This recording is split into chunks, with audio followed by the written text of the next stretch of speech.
Hola, ¿qué tal amigos? Bienvenidos a Gymboree Comparte el podcast. Mi nombre es Ricardo Ham, gracias por acompañarnos.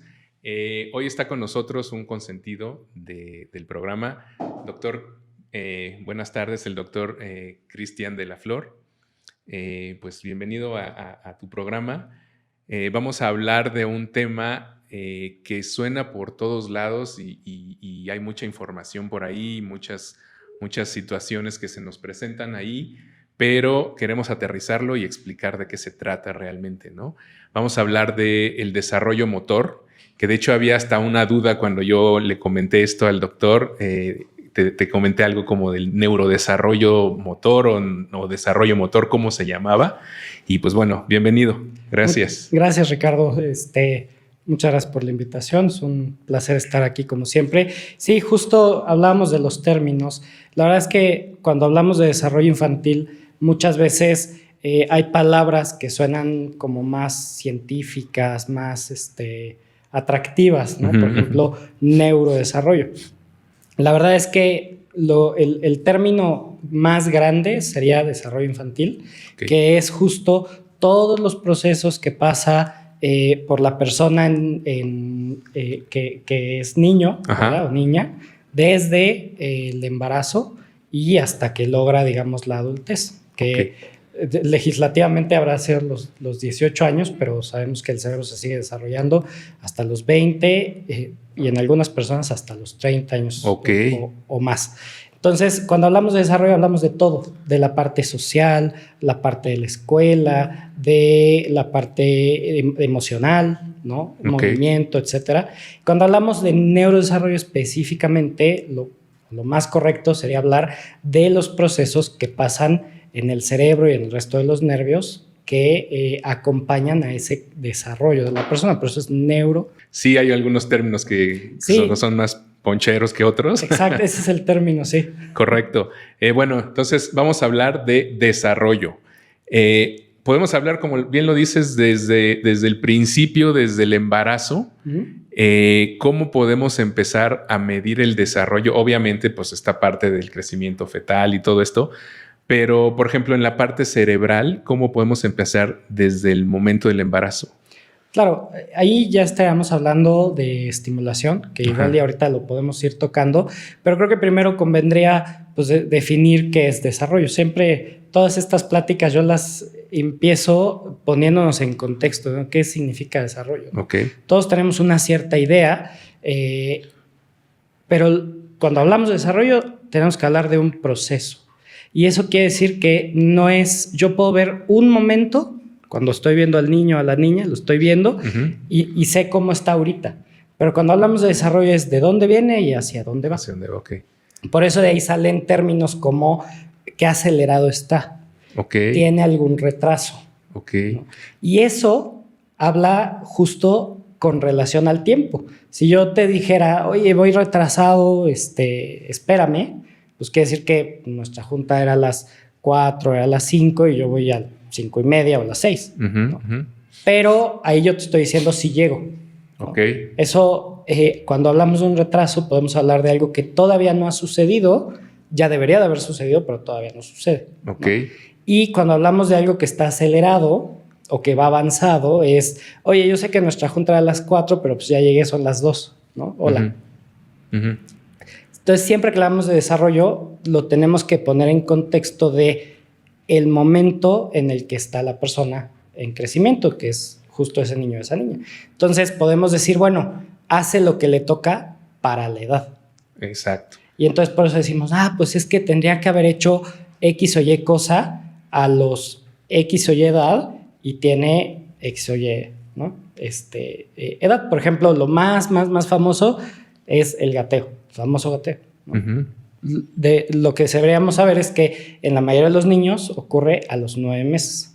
Okay. Entonces, si tú tienes un bebé, yo el bebé más chiquito que he visto gateando tenía 4 meses. No se sentaba. No me preguntes. Pero gateaba. No debería de haber pasado, pero gateaba. Okay. Si me lo hubieran contado, yo no lo hubiera creído, ¿no? Okay. 4 meses. Eso es que algo va acelerado, ¿no? Si está bien o mal, eso es otro tema. Claro. Pero, y también el caso de, oye, pues es que tiene 1 año y todavía no lo hace, ¿no?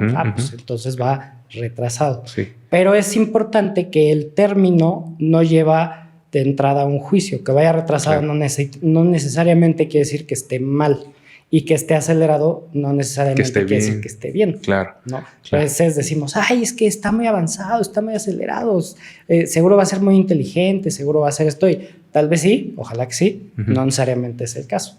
Okay. Entonces, hablar de desarrollo siempre tenemos que pensar el momento en el que está la persona y dónde debería estar, de acuerdo a lo que sabemos del desarrollo. Y mencionaste algo bien importante, sobre todo nosotros los papás. Siempre estamos con este tema de que, ay, ya caminó súper rápido, o sea, o este tema de que ya gateó, ¿no? Seguro esos papás pensaban que el niño era súper dotado, ¿no? Y ya estaban viéndose, capacitando, preparando todo para educación especial, ¿no? Somos los papás, obviamente es la sociedad, obviamente también apoyados por los parámetros que normalmente existen, pero muchas veces nosotros como padres somos los que estamos presionando, ¿no? Incluso hasta las escuelas. Ya queremos que salgan del kinder hablando perfectamente, escribiendo, haciendo operaciones matemáticas, todo, ¿no? O sea, queremos que sean unos superdotados en el kinder. Y creo que tenemos que tener ciertos momentos para darles a ellos esa oportunidad, ¿no? Claro. Sí, de hecho, ahorita podemos hablar un poquito de cómo pensar si va bien o si va mal, o cuándo puedo sospechar que hay un problema. La verdad es que yo lo que siempre les digo es, tú como papá, qué bueno que tienes eso, que estás preguntando, y oye, eso es normal, es que me llama la atención, y cómo lo ven las maestras en la escuela, cómo lo ve la terapeuta, o sea, ese involucro de la familia es súper importante. Y el primer consejo para todos los que nos escuchan es confiar en el instinto. Ok. O sea, si tú sientes que algo no va bien, busca una evaluación. Ok. Así. Porque a veces decimos, no, es que estamos exagerando, o nuestra voz interna nos dice, ay, qué mamá tan insistente soy, o aprensiva, ¿no? Esa palabra que suena así como hasta insulto ya actualmente. Sí. Y no, es simplemente, pues tú amas a tu niña, a tu niño, a esa personita, y entonces, pues, quieres lo mejor para ellos. Preocupado por él, claro. Entonces, no hay ahí un problema, al contrario, que no sigas ese sentimiento pudiera así llevar a un diagnóstico que no se hace. Entonces, siempre, si tú tienes sospecha, ve con alguien. ¿Con quién? Ahorita Eso te iba a preguntar. ¿Con quién? Primero, con tu pediatra. Claro. Porque el pediatra es la persona que ya lo ha conocido, lo ha evaluado, que tiene una visión tal vez un poco más objetiva, que no lo ve todos los días, como sí lo ven en la escuela, y a veces la familiaridad también te mete un sesgo, ¿no? Claro, te acostumbras a una situación y dices, es como siempre lo hace. Así es él, así es ella. Sí. Entonces, la voz del pediatra ahí es súper importante. Y tú tienes que sentir que te escuchó. Claro. ¿Por qué? Porque también conozco muchos de mis colegas que no, es normal, no pasa nada, no se preocupe, yo le voy a decir cuando esté mal. Pues no, o sea, tú tienes que sentir también que fuiste escuchado, que fuiste escuchada y sentirte con eso. Pero si te queda duda, pues vas con alguien más, ¿no? Y ahí, pues depende de qué es lo que pasa. Es que yo siento que no habla, pues entonces ve con alguien de lenguaje. O sea, es que no se mueve, pues ve con alguien de motricidad. Pero la verdad es que se vuelve uno, tiene que saber. Tenía una tía que decía, es que antes ibas con el doctor para que te dijera qué era lo que tenías, y ahora tienes que saber qué es lo que tienes para saber con quién es. Sí. Entonces, ahí, justo por eso nace la pediatría del desarrollo. Yo soy pediatra del desarrollo. Eso quiere decir que soy pediatra y tengo una alta especialidad. Estoy especializado adicionalmente en desarrollo infantil. Y lo que vemos justo son muchos de esos casos en donde digo, a ver, vamos a ver qué está sucediendo, hacemos un diagnóstico y ya te referimos. Pero para llegar ahí, muchas veces tiene que haber alguien que diga, oye, eso no es normal. No sé, sí. Y ese primer pensamiento, y está estudiado, mamá, sobre todo la mamá, y no es porque yo quiera hacer de lado a los papás, pero usualmente es la mamá. La mamá sospecha un diagnóstico que se hace al año o a los 2 años desde los 6 meses de vida. Okay. Desde los 6 meses empieza a decir, es que algo no va bien, algo no me gusta cómo sonríe, o yo veo como que arrastra el pie, y nadie se da cuenta y la mamá no dice nada, porque teme que va a ser juzgada, hasta el año o los 2 años. Entonces hay un retraso que es justo porque no expresamos esto. Independientemente de cuál sea el problema del desarrollo, esto lo entiendo claro, ¿cuáles son los rangos de tiempo ideales para... Sé que a lo mejor hay algunos problemas que no se pueden diagnosticar o no se pueden tomar tan pronto cuando son tan pequeños. ¿Cómo son estos rangos de tiempo, más o menos? Creo que si habláramos de todos, o sea, ahí no acabaríamos. Pero estamos hablando de la parte motora. Sí. Entonces, quisiera dejar ahorita un poquito con esos datos de alarma para hablar un poquito de motricidad. Y hay personas que se dedican solo a la parte de la motricidad y los que se dedican más a eso, lo que siempre dicen es que lo bonito de la motricidad es que es conducta, es que lo ves, es que es algo que puedes medir, no es algo etéreo como si es la enzima o si tiene la hemoglobina. No, aquí es algo que ves que está sucediendo o que no está sucediendo. Entonces, ahí para entender esto hay que regresarnos a la persona y entender el proceso que vive, porque acuérdense que eso es el desarrollo. Y hablando de motricidad, hay un proceso que es la maduración de el cablerío que hay en la cabeza y de la cabeza para afuera. La maduración del sistema nervioso es un proceso que tiene que ocurrir y que está guiado sobre todo por procesos biológicos, o sea, genes, o sea, el reloj biológico que traemos. Obviamente necesita la estimulación, pero el motor es biológico, por así decirlo. El otro aspecto de esto ya es la interacción de la persona con el entorno. Entonces, en esa interacción se fortalecen esas neuronas, ocurre el movimiento gracias a esas neuronas que están conectadas y que se siguen conectando, pero está determinado por lo que ocurre en el entorno. ¿Sí me explico? Entonces, son como 2 lados de la moneda. Uno es la parte biológica y el otro es lo que pasa afuera. Y justo eso pasa porque el cerebro es sensible a lo que pasa afuera y necesita lo que pasa afuera, ¿sí? Por ejemplo, el ojo, para que el ojo funcione y vea, necesita luz. Si tú a un bebé le taparas los ojos, 1 año, cuando le quites el parche, sería ciego. ¿Sí me explicó? Bueno, habría un daño importante en la visión, digamos. Entonces, lo mismo pasa en la parte motora. Para que se desarrolle la motricidad, el niño debe poderse mover. Entonces, ahí entra el gran primer consejo. Oye, mi hijo tiene problemas para moverse. Desde que se arrastre, gatee, corra, camine, sube escaleras, salte, todas las habilidades de desarrollo, la primera pregunta es, ¿qué oportunidad tiene de hacerlo? No, pues es que es un niño, ¿qué tiene que hacer? Pues no sé, sentarse en lo que lo peina, sentarse en lo que come, sentarse en lo que ve la tele, sentarse en lo que está en el carro, sentarse en lo que está en la escuela. Y entonces nunca camina, nunca tiene la oportunidad. ¿Se me explicó? Siempre entonces, lo traigo en el carrito. Siempre lo traigo en el carrito, en la carriola, en el cargador. O sea, cada una de esas cosas es importante. No te voy a decir que no peines a tu bebé, ¿verdad? Sí, claro. O que no vaya a la escuela, o que no lo lleves en el carro. Pero debe tener un momento para poderse mover. Entonces, deja a tu bebé en el piso. Pero es que si agarra algo, pues ve que no haya nada que pueda agarrar. Claro, prevenes. Tienes que prever que sea un espacio seguro, que no haya algo que lo pueda lastimar, pero tiene que tener la oportunidad de poderlo hacer. Porque si no tiene la oportunidad, no lo va a hacer. Y si no lo hace, no va a fortalecer esas neuronas que para conectarse necesitan ese movimiento. Entonces, las cosas no ocurren por sí solas. Llegan los 9 meses y no solitos van a gatear, no solitos van a hacer las cosas. Aún cuando tienen este motor interno que ya dije, necesitan la otra parte que es el entorno. Entonces, oye, pero ¿cómo puedo estimular, por ejemplo, uno de los hitos, ¿no? Que agarrar las cosas, lo que tengo enfrente. Pues ponle cosas enfrente, libérale las manos.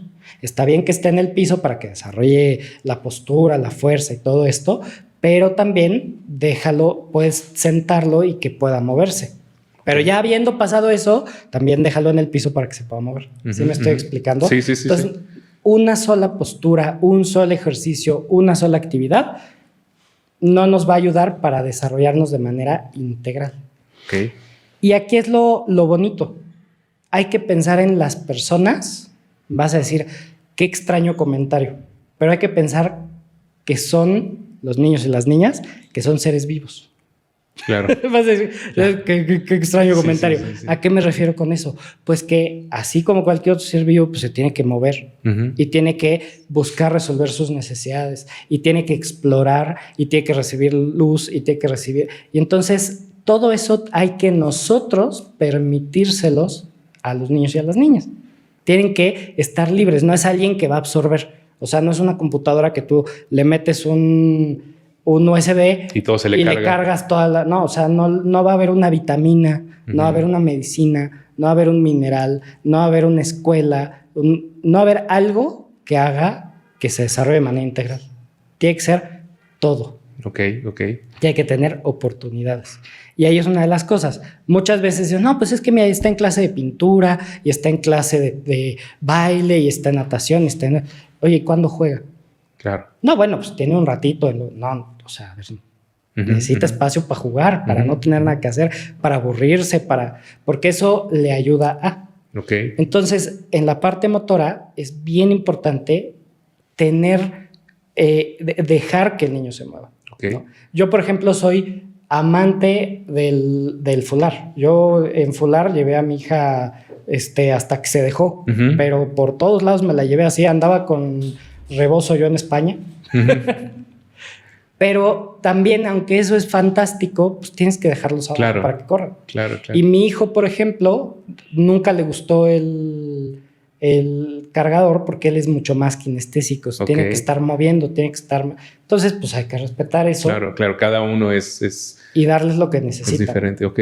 ¿Qué hay de cierto, Doc, en estos comentarios que normalmente vienen? Leo aquí uno en mi teléfono, que los primeros 5 años son fundamentales para el desarrollo de un bebé. Claro.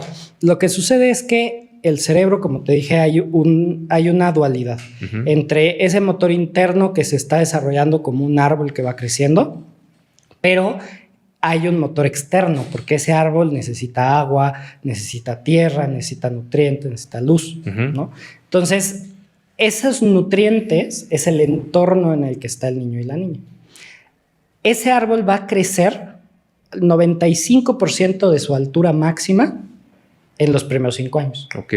Entonces, los primeros 5 años es cuando más sol, más luz, más agua, más todo tiene que tener. Obviamente sin exagerar, porque entonces lo ahogas, lo quemas, ¿no? Entonces, tiene que tener justo. Y es el momento en el que va creciendo, es exactamente esos 5 años. Ese árbol que estoy diciendo es el árbol de todas las neuronas que están interconectadas en el cerebro.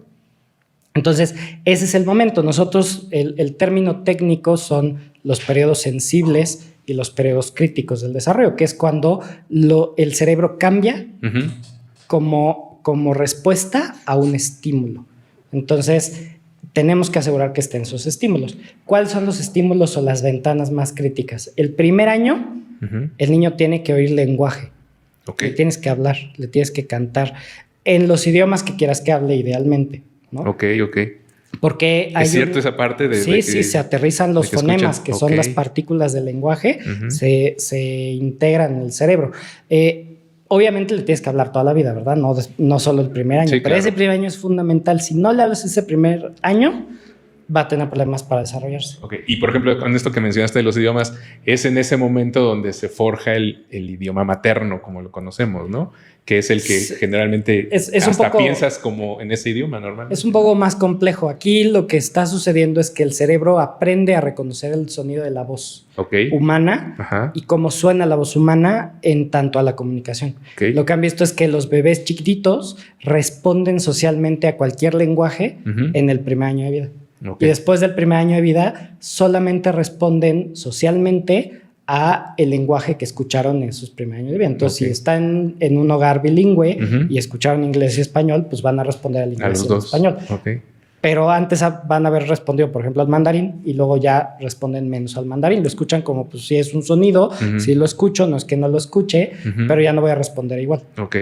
Y esa parte es bien importante para que se desarrolle con naturalidad el lenguaje nativo. No exactamente materno, Porque eso como que nos confunde un poquito, pero el habla nativa la adquirimos sobre todo en ese primer año de vida. Por supuesto que puedes hablar perfecto cualquier idioma después, pero el esfuerzo que te va a costar es mayor si no tuviste como ese periodo de estimulación. De inicio. Ahora, otras cosas que necesitan tener, pues es mucho movimiento, contacto físico, olor, ya hablamos de la audición, del contacto, que es el tacto, el olfato, obviamente la parte sensorial oral, ¿no? Que es, pues, que comen, que la leche, por supuesto, el seno materno. Toda esta estimulación sensorial es súper importante el primer año de vida. Toda la parte sensorial, sobre todo, son el primer año y luego después del año baja hasta los 2 años y luego ya no vuelve a levantarse después. O sea, sobre todo la parte sensorial son esos primeros 2 años de vida. La parte social es súper importante a partir de los 2 años y eso yo creo que todos los que nos están escuchando lo van a captar así. Los bebés que pasaron de 2 años, o sea, cuando empezó la pandemia tenían 2 años, muchos de ellos ahorita tienen problemas para adaptarse socialmente, para socializar, para integrarse. Porque justo entre los 2 y los 4 años, el contacto social con otros niños de la misma edad es crítico para ellos. Y ellos estaban encerrados. Ya estaban encerrados. Claro. Los que tienen menos esos problemas son los que fueron a burbuja, los que tenían primos, los que tenían hermanos. Pero si no tuvieron eso, porque dicen, bueno, pero el mío estuvo encerrado y nunca fue a la escuela y está bien, pero en su casa hay 7 niños, ¿no? Sí, claro. O al menos otro. Sí. ¿Sí me explico? O sea, tuvo ese estímulo mínimo, por así decirlo. Entonces, pero sobre todo es eso. Entonces, eso es por qué es tan importante estos primeros 5 años de vida. Pero es importante que esto empieza desde el embarazo. O sea, en el embarazo yo puedo estimular, por ejemplo, la parte motora, que es el tema principal de lo que estamos hablando, aunque nos desviemos mucho. Es que así somos aquí. Claro.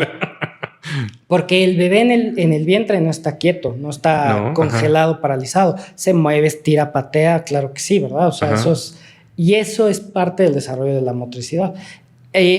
Cambia de posición. Y reacciona a estímulos, ¿no? Por supuesto, reacciona. Pero a lo que iba con esto es cambia de posición y eso estimula el oído. El oído tiene 2 partes. La parte que regula el equilibrio, por así decirlo, que no es solo el equilibrio, sino dónde está el piso, ¿no? Que es la posición en el espacio, es el sentido vestibular. Y la parte de audición.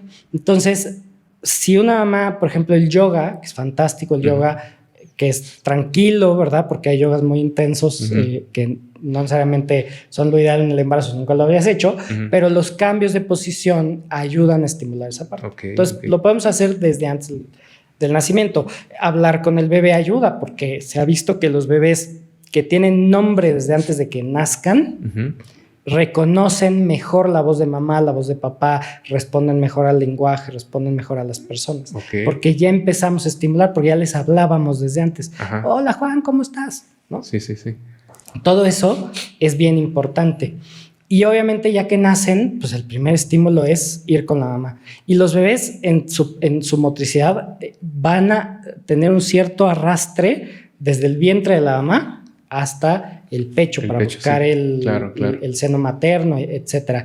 Y tienen una postura de recogimiento, de flexión. Están con los bracitos recogidos, las piernitas recogidas, que es bien importante ver eso, porque si tu bebé se ve dormido, ¿verdad? Pero despierto, lo ves como que está así en la playa, recostado, flácido, tranquilo, tiene flacidez, ¿verdad? Exactamente, tiene un tono un poco bajo, podría ser. Entonces debe de haber esa regulación, pero lo estamos estimulando. Y un bebé cuando nace hay que cargarlo, arrullarlo, hablarle, verlo, lo tengo que ver a la distancia que me puede ver, que son 30 centímetros, ¿verdad? Y ahí estamos haciendo toda esa estimulación. Lo que quiero decir con esto es que a veces la estimulación es la vida diaria. Sí, claro. Y en la vida diaria lo tenemos que involucrar en la vida diaria. Y entonces si estoy hablando con alguien, pues que esté el niño hablando. Porque muchas veces decimos, no, ahorita no me interrumpas, vete para allá y vete y no quiero saber nada. Y lo privamos de esa parte social, ¿sí? Lo integramos y sí le podemos decir, a ver, dame un segundo para terminar esta idea, termina lo que estabas diciendo, ahora dime, ok, ya, sale, resuelvo tu problema y me regreso a lo que estaba viendo. porque eso es importante en la parte social. Los niños tienen que saberse escuchados, tienen que saberse aceptados. Y tienen que conocer la tolerancia. La tolerancia, pero también los límites. Sí, claro. Porque no estoy diciendo tú vas a dejar lo que estás haciendo por buscar el chocolate o la pelota. Lo que estoy diciendo es, le tienes que decir eso a él o a ella. Ok. Oye, espérame, ahorita no te puedo ayudar. Dame un segundo. Terminas lo que estás haciendo. Que eso es un ejemplo muy, muy frecuente, sobre todo en niños chiquitos, que ya caminan año y medio, es la mamá dice, es que no puedo ir al baño. Sí. ¿No? Porque voy al baño y empieza a... Dios, sí, eso es completamente natural. ¿Pero qué hago? Ve al baño. Haz lo que tienes que hacer. No te tardes más de lo que debes, ¿verdad? O sea, no te quedes en Instagram. Sí. Pero haz lo que tienes que hacer, tarda lo que tienes que tardar y luego ya sales. Y le hablas y le dices eso. Oye, estoy en el baño, ahorita salgo. ¿Estás bien? ¿Todo está bien? Ok, me esperas. ¡Wow! Ya sé, ya te escuché que ya te desesperaste. Ok. Con paciencia, y así le estoy enseñando que pues, cada persona tiene su tiempo y que ellos no pueden... van a obtener lo que necesitan cuando lo necesitan. Doctor, y ahorita que mencionaste esta parte de la etapa del desarrollo de por ejemplo, lo que es vital al año, lo que es vital a los 2, si pasamos esa etapa, por ejemplo, esta parte de las texturas y del sensorial y de todo esto, si lo pasamos y nunca lo estimulamos, ¿hay después algún momento, hay manera de retomarlo? Sí, siempre el cerebro va a ser receptivo al cambio. Okay.